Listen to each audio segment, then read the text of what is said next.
Hello బిజియస్. నేను మీ వరుణ్ గారు.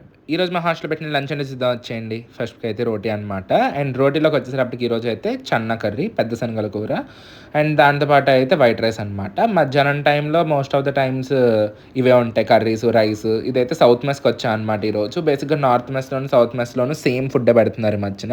And ఇదొచ్చేసరికైతే గుమ్మడికాయ సాంబార్ అనమాట.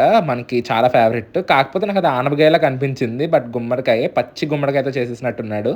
అండ్ ఫ్రై వచ్చేసరిప్పటికైతే గనుక ఈరోజు దొండకాయ ఫ్రై అనమాట. సో, ఈరోజు మెనూ అయితే బావుంది. అండ్ దాంతో పాటు అయితే కర్డ్, అలాగే పికిల్ కూడా పెట్టాడనమాట. లెమన్ పికిల్ అయితే పెట్టాడు. అండ్ ఇదొచ్చేసరిప్పటికి సలాడ్ అనమాట. అందులో ఓన్లీ కీరా ఉన్నాయి. నాకసలు కీరా పీసెస్ అంటేనే చిరాకు. సో, అందుకని చెప్పి ఏం వేసుకోలేదు.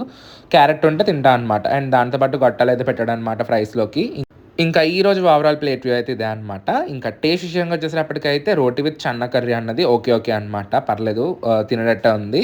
అండ్ అలాగే దాంతో పాటు ఈ సాంబార్ అయితే మాత్రం నచ్చింది. నాకు బేసిక్‌గా గుమ్మడికాయ అంటే చాలా ఇష్టం అనమాట. సో, దాని మీద గుమ్మడికాయ సాంబార్ కూడా బావుంది. టేస్ట్ కూడా బావుందనమాట ఈరోజు.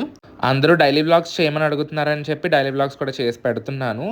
నిన్న ఆల్రెడీ పెట్టాననమాట. పోస్ట్ చేశాను. రోజు సాయంత్రం 6కి ఏమో డైలీ వ్లాగ్ పెడతాను. మార్నింగ్ ఇంకా ఈ దొండకాయ ఫ్రై కూడా టేస్ట్ బాగుందనమాట. పల్లీలేసి బాగా చేశాడు. అండ్ అలాగే డైలీ వ్లాగ్స్ అనేది ఈవినింగ్ టైం పోస్ట్ చేయడానికి ట్రై చేస్తాను అనమాట. సో, ఇంకా that's it for today's video అండి. నెక్స్ట్ వీడియోలో కలుసుకుందాం. అంతవరకు బాయ్. Subscribe for more. వెళ్ళే ముందైతే వీడియోకి లైక్ చేసేయండి.